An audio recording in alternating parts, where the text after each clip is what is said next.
नमस्कार, मैं डॉक्टर श्रद्धा तिवारी, सहआचार्य राजनीति विज्ञान, राजकीय मीरा कन्या महाविद्यालय उदयपुर। स्टूडेंट, आज हम पेपर सेकंड बीए पार्ट 1 का प्रमुख भारतीय राजनीतिक विचारक कर रहे हैं और इसी क्रम में आज मैं फर्स्ट यूनिट का थर्ड टॉपिक शुक्राचार यानी शुक्र के बारे में आपको बताऊंगी।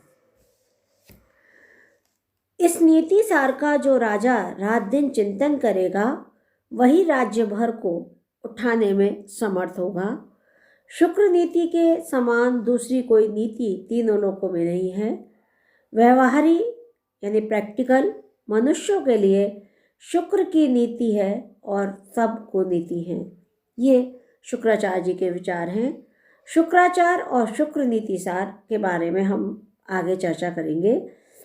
प्राचीन भारत के राजनीतिक चिंतन में जिन व्यक्तियों को बहुत अधिक सम्मानपूर्ण स्थान प्राप्त है उनमें एक नाम निश्चित रूप से शुक्राचार्य है, जिन्हें शुक्र के नाम से ख्याति प्राप्त है। दंडी के दश कुमार चरित्रम में राजनीति शास्त्रकारों को नामों का जो उल्लेख है उसमें सर्वप्रथम स्थान शुक्राचार्य को दिया गया है। शुक्र नीति सार शुक्र का सर्वप्रसिद्ध ग्रंथ है। शुक्र नीति के रचना काल के संबंध में विद्वानों में गहरा मतभेद है। शुक्र नीति के प्रारंभ में घोषित किया गया है कि यह भार्गव यानी शुक्र का अपने शिष्यों को दिया गया उपदेश है। एक अन्य संदर्भ में लेखक ने इसे भगवान ब्रह्मा द्वारा मनुष्य मात्र के हितार्थ रचित नीति सार का सारांश बताया है। वस्तुतः इस स्थिति को स्वीकार कर पाना कठिन है। कदाचित लेखक ने यह जानते हुए कि उसका भारतीय राजनीतिक चिंतन के क्षेत्र में आगमन काफ़ी बाद में हुआ, अपनी रचना को अति प्राचीन काल की रचनाओं से जोड़ने का प्रयत्न किया। अपनी विषय वस्तु और विवेचन की शैली के आधार पर शुक्र नीति कौटिल्य के अर्थशास्त्र के बाद की रचना प्रतीत होती है। राजेंद्र लाल मित्र तथा डॉक्टर घोषाल ने इसकी रचना 12वीं और 16वीं शताब्दी के मध्य मानी है।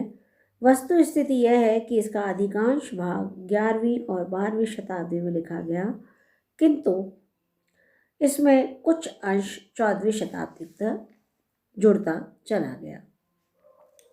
शुक्र नीति की विषय वस्तु। शुक्र नीति में 4 अध्याय और 2200 श्लोक हैं। इनमें से पहले और दूसरे अध्याय में राजा, उसके महत्व और कर्तव्य, सामाजिक व्यवस्था, मंत्री और युवराज संबंधी विषयों का विवेचन किया गया।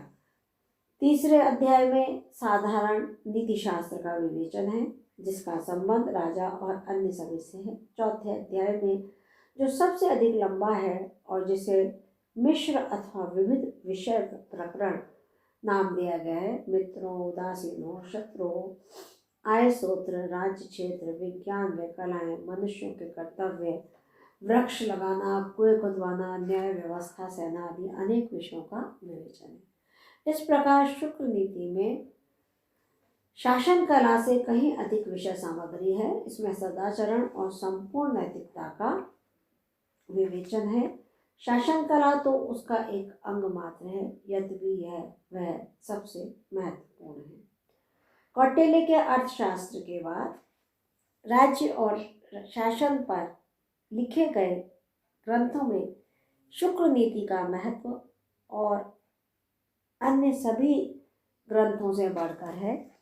डॉक्टर बेनी प्रसाद के अनुसार सोमदेव सूरी के बाद शासन पर लिखे गए हिंदू ग्रंथों में यह सबसे अधिक उल्लेखनीय है।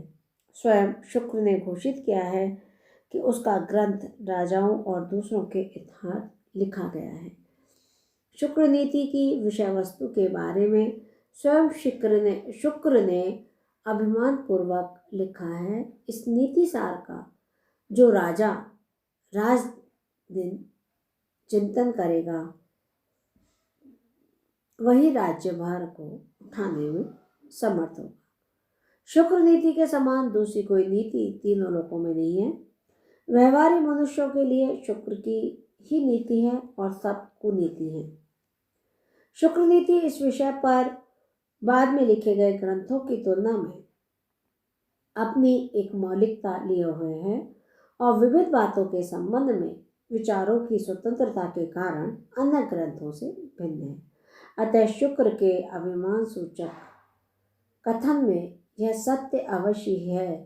प्रोफेसर अल्तेकर के शब्दों में, प्राचीन भारतीय राजशास्त्र के अध्ययन की दृष्टि से शुक्र नीति बड़ी उपयोगी है। अन्य ग्रंथों के समान इसमें भी राज्य अथवा शासन कला का सैद्धांतिक विवेचन ही किया गया है, परंतु इसमें शासन व्यवस्था का जैसा सुंदर विवरण है वैसा अर्थशास्त्र के बाद किसी अन्य ग्रंथ में नहीं है। तो बच्चों, कहने का अभिप्राय यह है कि शुक्राचार्य राजनीति शास्त्र में, नीति शास्त्र में सबसे ऊपर और अनुकरणीय नाम है।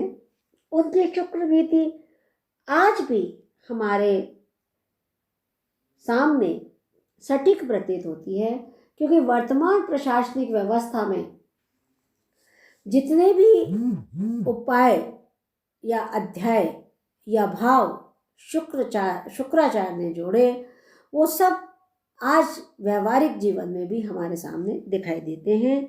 जैसे उनका जो चौथा अध्याय है उसमें उन्होंने अनेक विषय लिए, आय के सूत्र लिए, शत्रुओं से कैसा व्यवहार करना है, विज्ञान और कला के बारे में बताया, मनुष्य के क्या कर्तव्य हैं, कुएं क्यों खुदवानी चाहिए, न्याय व्यवस्था कैसी होनी चाहिए आदि, और सेना पर भी उन्होंने अपने विचार वैभिन्न को स्वीकार किया है और हमारे साथ साझा किया। इसलिए शुक्र की जो महत्वपूर्ण स्थिति है वह अन्य किसी नीति शास्त्रकार के बारे में नहीं है। अब इसके बाद में मैं आपको दंड नीति या नीति शास्त्र यानी राजनीतिक विचारों का क्या महत्व है इस बारे में बताऊंगी। कामांतक की भांति शुक्र ने 4 विधाएं मानी हैं: आन्वीक्षिकी, त्रयी, वार्ता और दंड नीति। ये चारों विधाएं मनुष्यों के योगक्षेम के लिए आवश्यक हैं। अतः राजा को इन चारों ही विधाओं का सदा अभ्यास करना चाहिए। शुक्र कहना चाहते हैं कि ये जो चारों विद्याएं मैंने बताई हैं, जिसमें आन्वीक्षिकी है, त्रयी है, वार्ता है और दंड नीति है, ये राजा के लिए बहुत आवश्यक है जानना और उसका प्रयोग करना। आन्वीक्षिकी में न्यायशास्त्र और वेदांत आदि हैं, त्रयी में धर्म अधर्म है, कामना और मोक्ष है, अर्थ और अनर्थ वार्ता में है और अन्याय और न्याय दंड नीति में आते हैं। दुष्टों को दमन को दंड कहते हैं, इसी कारण राजा दंड रूप है और राजा की नीति दंड नीति है। शुक्र नीति के अनुसार ज्ञान की अन्य शाखाएं जीवन के किसी विशेष पक्ष से संबंधित है, अतः उनकी उपयोगिता एवं महत्व सीमित है। इसके विपरीत दंड नीति या नीति शास्त्र ज्ञान की वह शाखा है जो स्वयं में पूर्ण और स्वायत्त है। दंड नीति की पूर्णता इस तथ्य से स्पष्ट है कि सभी लोगों के उत्थान और सामाजिक व्यवस्था को सुरक्षित रखने के उपाय दंड नीति या नीति शास्त्र की परिधि में ही आते हैं। शुक्र नीति के अनुसार ज्ञान की अन्य शाखाएं राजनीतिक ज्ञान के अधीन है। धर्म, अर्थ तथा काम का मूल आधार तथा मोक्ष को सुनिश्चित करने वाला तत्व दंड नीति या नीति शास्त्र को ही माना जा सकता है। शुक्र के अनुसार राजा को बड़े परिश्रम से नीति शास्त्र का अध्ययन करना चाहिए। प्रजा का पालन और दुष्टों का नाश, ये दोनों राजा के परम धर्म हैं।